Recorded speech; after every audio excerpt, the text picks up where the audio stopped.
So I have two things to talk to you today about, and one of them is really silly, and it really bothers me. It's whenever like your friends or acquaintances or family are like, are you gonna remember me when you get famous?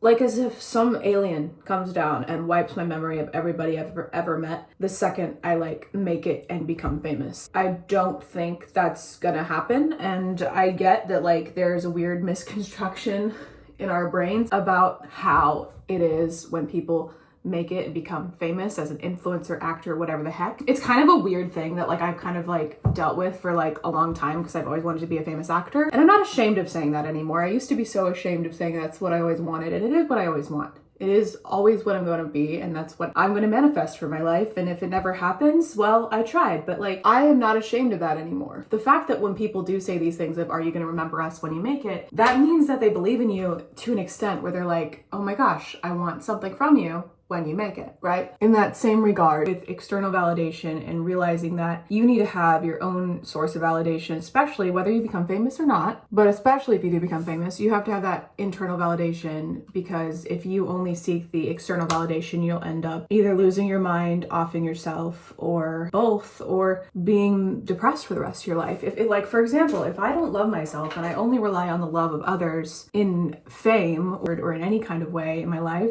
I will never be happy. And that was something I really learned being isolated in the middle of nowhere with my parents for a while, really sitting with myself and understanding, why do I want what I want? Is it because I haven't been loved? Is it because I love what I do? And I realized I had to not only supply that love for myself, and I do every day. And that love for myself can manifest in self-love, like self-care, understanding my limits, learning new skills so that I don't have to stay in my dead-end insurance job forever. But not only just learning new skills, being positive and learning that no matter what, I can become the ideal version of myself, and that no matter what, the things that I am manifesting will come true. One of my biggest things now is not letting anybody get in my way.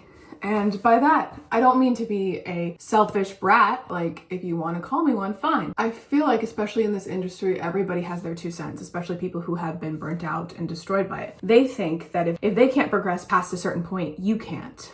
And so they will project this onto you, whether they are acting teachers, other types of mentors, headshot photographers, social media gurus. They will say, you have to pay your dues and you have to pay your dues. They're not in your shoes, for one. So like, they don't know when your opportunities will become big, right? But they also don't know when their opportunities will become big. There's a line where they're trying to manage your expectations, which fine, great, beautiful, and I love that, because they're trying to make you, especially if you're green, they're trying to be like, hey, it's not gonna happen immediately, which granted it's not, but after 10 years of training, it does feel like you're stuck. And for me, I'm kind of impatient, and I've always been impatient, but I've always been impatient for 10 years, 26. I've been training since I was 14. And I haven't like been in the industry for long enough. I mean, I have, but it's complicated. I've just not been in the right places. Even if it does take longer than I want, I'm not going to say to the universe, oh, it won't happen for me overnight. It won't happen for me in a miraculous way. It won't this, it won't that. And that's what bothers me about this industry, and especially people online, and especially people in these circles, whether they're acting classes or not, or anything else. Well, it'll never happen that way. Happen miraculously for a lot of stars. I just don't want to believe that it won't happen miraculously for me, because what if it does? What if it does? You never know who's watching. You never know who's watching your videos. You never know who cares. You never know. I'm not gonna believe everybody who thinks that it won't happen miraculously for me because it hasn't happened miraculously for them. I just want that to be not in my control. I want that to be something I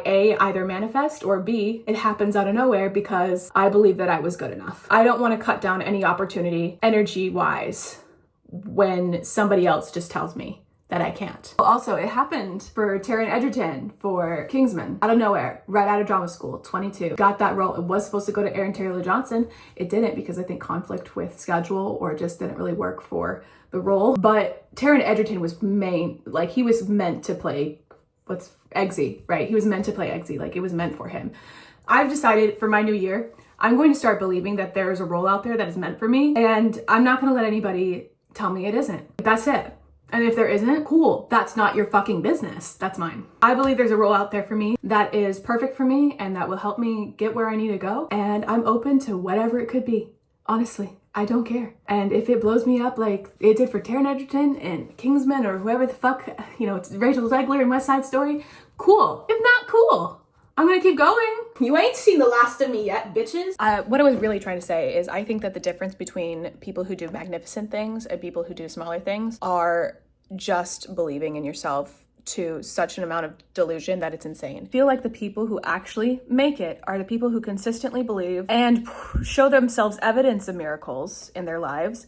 And what I mean by this is I just believe that the people who believe in miracles for their career, that believe that they are destined to do this, are not persuaded by rejection, are not persuaded by these weird little people that have all these things to say. I mean, in the Artist Way, they talk about this. Yes, it's hard. Yes, the industry is so hard to get through. Yes, we had a strike, we had a pandemic, we had so many crazy things. And yes, it's still recovering. And yes, it's harder than it's ever been before. But I think that also requires amounts of belief in miracles and amount of belief in your own psyche and in your own ability more than ever before if it's that hard. It is not a reason to get sad. It is not a reason to go, oh, well, it's so hard. Guess I'll never make it anyway. I just wanted to clarify that because I didn't feel like I was clear enough in the first video. Don't lose the hope. Keep the faith. Keep believing in miracles. Your career only will progress with believing and continuing to believe in miracles. Love you. And that's all I have to say about that. Thank you.